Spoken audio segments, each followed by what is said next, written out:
The Golden Bird. A certain king had a beautiful garden, and in the garden stood a tree which bore golden apples.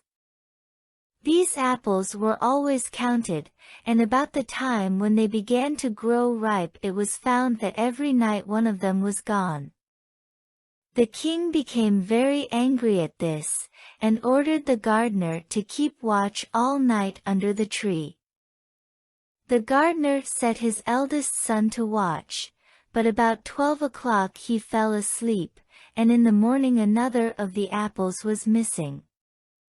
Then the second son was ordered to watch, and at midnight he too fell asleep, and in the morning another apple was gone.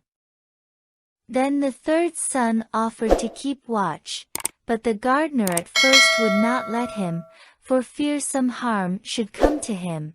However, at last he consented, and the young man laid himself under the tree to watch. As the clock struck 12 he heard a rustling noise in the air, and a bird came flying that was of pure gold, and as it was snapping at one of the apples with its beak, the gardener's son jumped up and shot an arrow at it. But the arrow did the bird no harm, only it dropped a golden feather from its tail, and then flew away. The golden feather was brought to the king in the morning, and all the council was called together. Everyone agreed that it was worth more than all the wealth of the kingdom, but the king said, "One feather is of no use to me, I must have the whole bird." Then the gardener's eldest son set out and thought to find the golden bird very easily, and when he had gone but a little way, he came to a wood, and by the side of the wood he saw a fox sitting, so he took his bow and made ready to shoot at it. Then the fox said, "Do not shoot me, for I will give you good counsel. I know what your business is, and that you want to find the golden bird. You will reach a village in the evening, and when you get there, you will see two inns opposite to each other, one of which is very pleasant and beautiful to look at. Go not in there, but rest for the night in the other, though it may appear to you to be very poor and mean." But the son thought to himself, "What can such a beast as this know about the matter?" So he shot his arrow at the fox, but he missed it, and it set up its tail above its back and ran into the wood. Then he went his way, and in the evening came to the village where the two inns were, and in one of these were people singing, and dancing, and feasting, but the other looked very dirty, and poor. "I should be very silly," said he, "if I went to that shabby house, and left this charming place." So he went into the smart house, and ate and drank at his ease, and forgot the bird, and his country too. Time passed on, and as the eldest son did not come back, and no tidings were heard of him, the second son set out, and the same thing happened to him. He met the fox, who gave him the good advice, but when he came to the two inns, his eldest brother was standing at the window where the merrymaking was, and called to him to come in, and he could not withstand the temptation, but went in, and forgot the golden bird and his country in the same manner.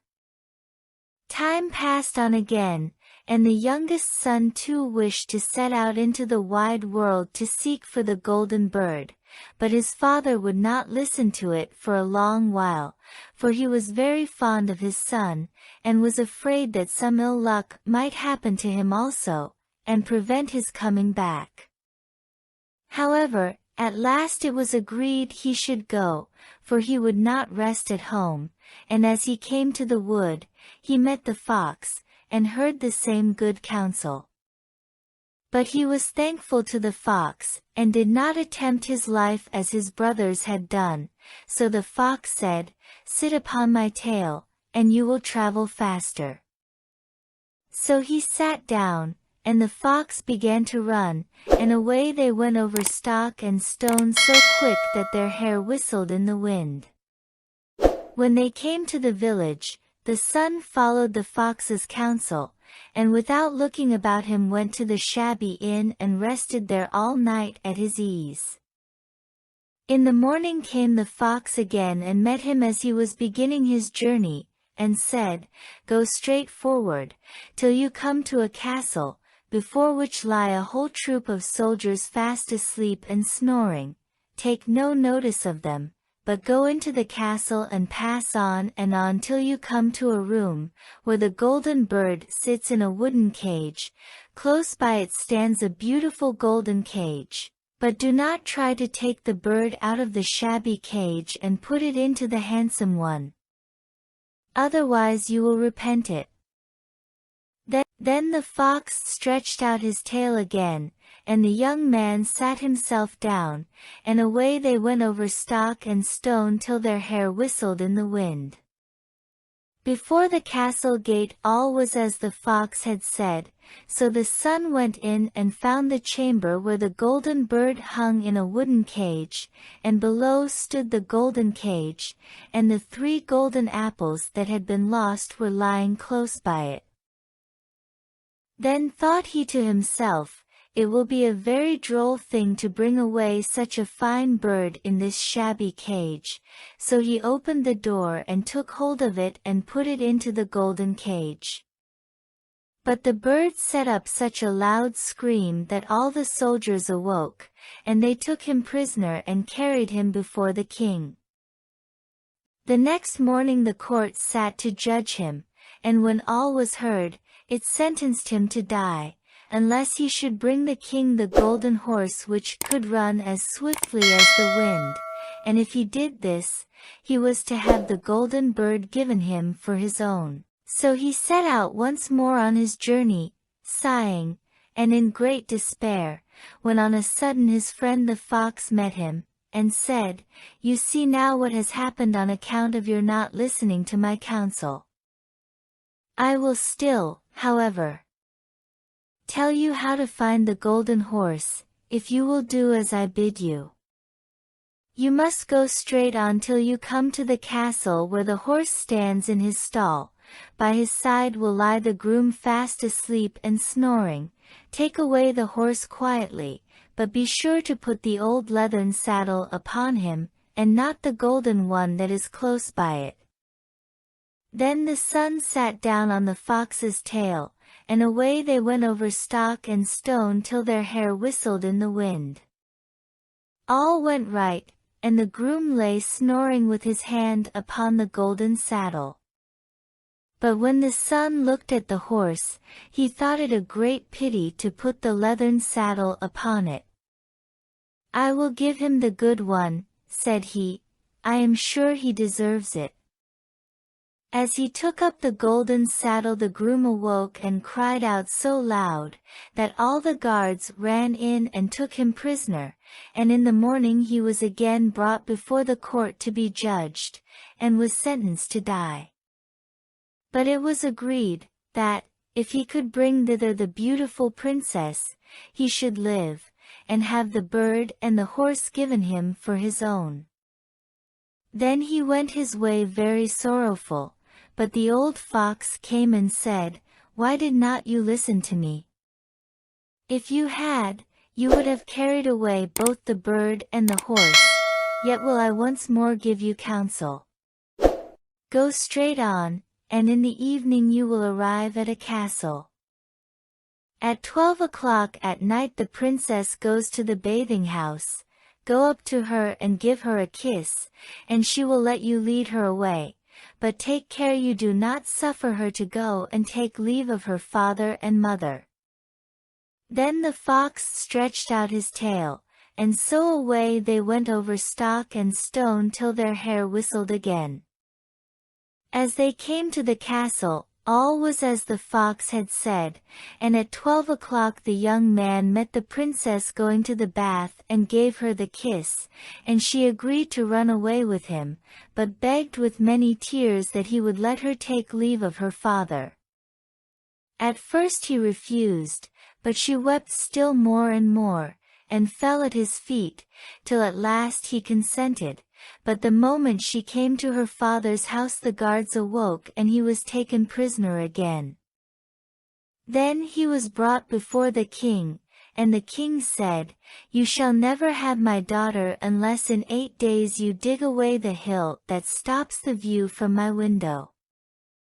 Now this hill was so big that the whole world could not take it away, and when he had worked for 7 days, and had done very little, the fox came and said, "Lie down and go to sleep, I will work for you." And in the morning he awoke and the hill was gone, so he went merrily to the king, and told him that now that it was removed he must give him the princess. Then the king was obliged to keep his word, and away went the young man and the princess, and the fox came and said to him, "We will have all three, the princess, the horse, and the bird." "Ah," said the young man, "that would be a great thing, but how can you contrive it?" "If you will only listen," said the fox, "it can be done. When you come to the king, and he asks for the beautiful princess, you must say, 'Here she is.' Then he will be very joyful, and you will mount the golden horse that they are to give you, and put out your hand to take leave of them, but shake hands with the princess last. Then lift her quickly on to the horse behind you, clap your spurs to his side, and gallop away as fast as you can." All went right. Then the fox said, "When you come to the castle where the bird is, I will stay with the princess at the door, and you will ride in and speak to the king, and when he sees that it is the right horse, he will bring out the bird, but you must sit still, and say that you want to look at it, to see whether it is the true golden bird, and when you get it into your hand, ride away." This, too, happened as the fox said. They carried off the bird, the princess mounted again, and they rode on to a great wood. Then the fox came, and said, "Pray kill me, and cut off my head and my feet." But the young man refused to do it, so the fox said, "I will at any rate give you good counsel. Beware of 2 things, ransom no one from the gallows, and sit down by the side of no river." Then away he went. Well, thought the young man, it is no hard matter to keep that advice. He rode on with the princess, till at last he came to the village where he had left his 2 brothers. And there he heard a great noise and uproar, and when he asked what was the matter, the people said, 2 men are going to be hanged. As he came nearer, he saw that the 2 men were his brothers, who had turned robbers, so he said, "Cannot they in any way be saved?" But the people said, "No, unless he would bestow all his money upon the rascals and buy their liberty." Then he did not stay to think about the matter, but paid what was asked, and his brothers were given up, and went on with him towards their home. And as they came to the wood where the fox first met them, it was so cool and pleasant that the 2 brothers said, "Let us sit down by the side of the river, and rest a while, to eat and drink." So he said, "Yes," and forgot the fox's counsel, and sat down on the side of the river, and while he suspected nothing, they came behind, and threw him down the bank, and took the princess, the horse, and the bird, and went home to the king their master, and said, "All this have we won by our labor." Then there was great rejoicing made, but the horse would not eat, the bird would not sing, and the princess wept. The youngest son fell to the bottom of the river's bed. Luckily it was nearly dry, but his bones were almost broken, and the bank was so steep that he could find no way to get out. Then the old fox came once more, and scolded him for not following his advice, otherwise no evil would have befallen him. Yet, said he, I cannot leave you here, so lay hold of my tail and hold fast. Then he pulled him out of the river, and said to him, as he got upon the bank, Your brothers have set watch to kill you, if they find you in the kingdom. So he dressed himself as a poor man, and came secretly to the king's court, and was scarcely within the doors when the horse began to eat, and the bird to sing, and the princess left off weeping. Then he went to the king, and told him all his brothers' roguery, and they were seized and punished, and he had the princess given to him again, and after the king's death he was heir to his kingdom. A long while after, he went to walk one day in the wood, and the old fox met him, and besought him with tears in his eyes to kill him, and cut off his head and feet. And at last he did so, and in a moment the fox was changed into a man, and turned out to be the brother of the princess, who had been lost a great many years.